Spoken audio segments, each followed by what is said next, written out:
경제학자 박지호 교수는 페미니즘을 감사함에 반대하는 사상이라고 정의한 바 있습니다.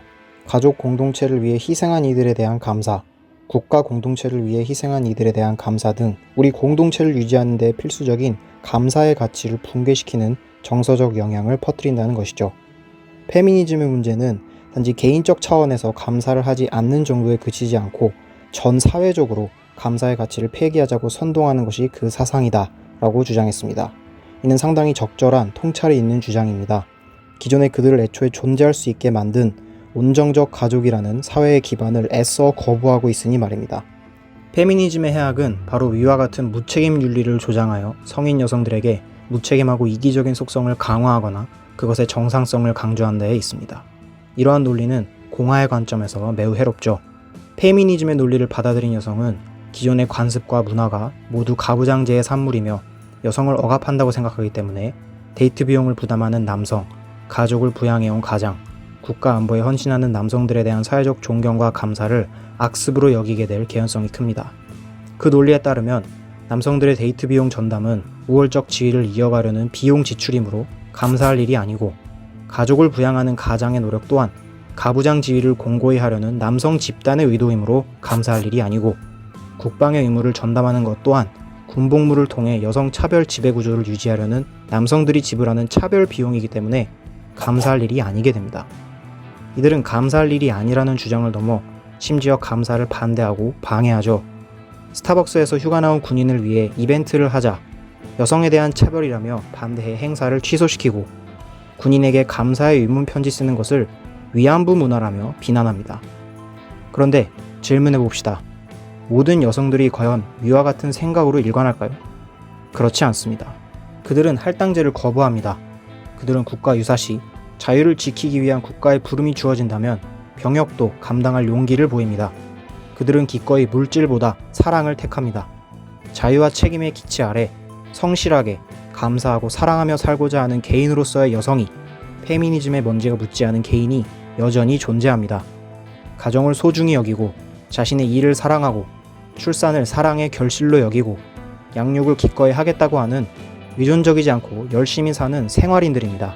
그랬던 분들이 오늘날 우리의 번영과 평화의 초석을 놓은 할머니, 어머니 세대였죠. 이들에게 남녀 간의 사랑, 출산, 양육, 가정, 근로와 같은 것들은 너무나도 자연스러운 것들이었기 때문에 페미니즘이 침투할 틈이 없었습니다. 우리를 해롭게 하는 건 결국 우리 사회를 지탱하는 가치를 함몰시키는 윤리와 정신문화 또는 페미니즘적 영향력일 것입니다. 우리도 모르는 사이에 그런 관념 체계가 지식시장을 통해 우리에게 유통되어 온 것을 결코 무시할 수 없습니다. 저는 요즘의 갈등의 근원이 서로에 대한 존중과 사랑의 문화가 파괴되었기 때문이라고 진단합니다. 2000년대 초반까지만 하더라도 연애와 결혼은 현실적 제약에도 불구하고 사랑과 신뢰에 기반하여 함께 삶을 개척해가는 자연스러운 여정이라는 인식이 있었습니다. 요즘 우리의 정신문화를 장악하는 것은 물질의 논리, 그 이상도 이하도 아닙니다. 배금주의적 가치관과 이로 인한 적대적인 증오의 문화가 많은 이들에게 악한 영향을 끼치고 있죠. 그런데 여론조사나 인식조사를 보면 여전히 그러한 건설적인 문화에 대한 희구가 젊은 층 사이에 존재함을 확인할 수 있습니다. 사랑하고 더불어 살고자 하는 마음은 저열한 논리로 깨부술 수는 없는 것입니다. 대우와 혜택에 있어서도 우리는 단지 누군가가 여성이라는 이유로 그것을 허할 수는 없습니다. 우리의 판단 기준은 자유로운 개인으로서 공동체와 사회에 기여를 했느냐에 있어야 하겠죠. 보상 체계가 무너지는 것은 공동체의 존속을 위해 반드시 막아야 합니다. 어머니로서, 사회인으로서 공동체에 헌신한 사람들은 대우받아 마땅하지만 사회적 약자라는 이미 존재하지 않는 관념을 앞세워서 취사 선택의 방식으로 없는 기회를 어거지로 만드는 것은 적절하지 않습니다. 우리는 무임승차를 거부해야 합니다. 우리에게는 좌편형 프로파간다에 현혹되어 낭비할 시간이 없습니다. 무너지고 소멸하고 있는 이 공동체를 재건하고 국내외의 다양한 도전과 위협에 대응할 수 있도록 준비되어야 합니다.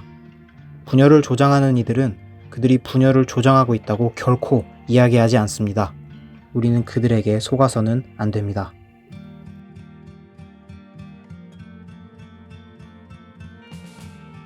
구독과 좋아요는 대한의 재도약을 위한 여정에 큰 힘이 됩니다.